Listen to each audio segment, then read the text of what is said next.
I'm in a good place where I feel happy, and I would have given anything for this happiness several years ago. My name is Dan. I served in the U.S. Navy. I was a mass communication specialist, and I served from March of 1993 to March of 2020. Daniel and I met overseas, and we both joined the same theater group. We're cast in a play together. So I was actually cast as his wife.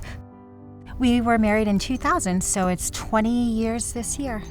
As part of Combat Camera. What they do is they document anything from natural disasters to certainly combat. We flew all over Iraq. I never felt that I was in any danger. People weren't shooting at me constantly. I mean, there were mortars were falling, but that happens to, wherever you're at. I was stationed in Japan. I was able to work on a naval air facility in Misawa. There was a 9.0 magnitude earthquake that triggered a tsunami and then ultimately a nuclear meltdown. The 6 weeks following that is when a lot of the areas were unapproachable. We were able to get out and supply a lot of the first imagery that was picked up by the news organizations around the world. I think that might have had an effect on his mental health. I think the larger effect on his mental health was probably his tours in Iraq.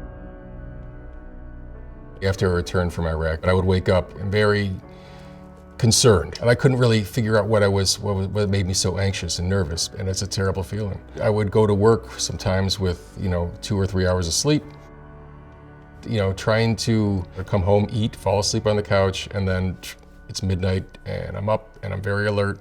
So that meant me getting out of bed, going into the living room or wherever I thought that I felt like I had the most control. He would have to constantly do perimeter checks, check the house.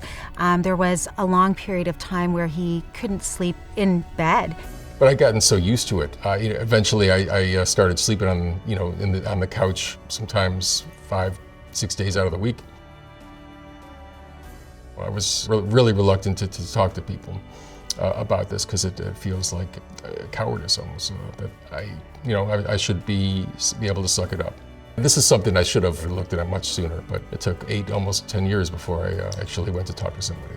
It's easy to put your own self at the last of your priorities. What sparked him to go seek treatment? I remember telling him, you're a hero to your country, you're a hero to your family, you really need to be a hero to yourself. You need to get the support you need and the help that you've earned.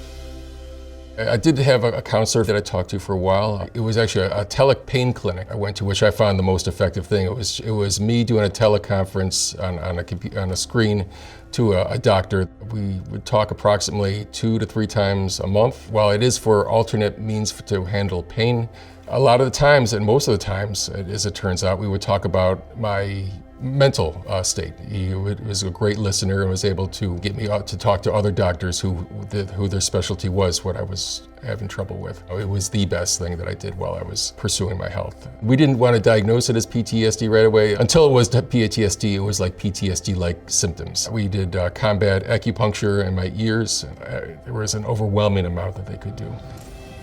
I think my wife has noticed a difference in me. I'm able to sleep at night. He was more comfortable, he was more relaxed. It was like we had the old Daniel back. Just reach out to your local VA or even just a civilian hospital. I encourage you to do this. I guarantee you won't regret it.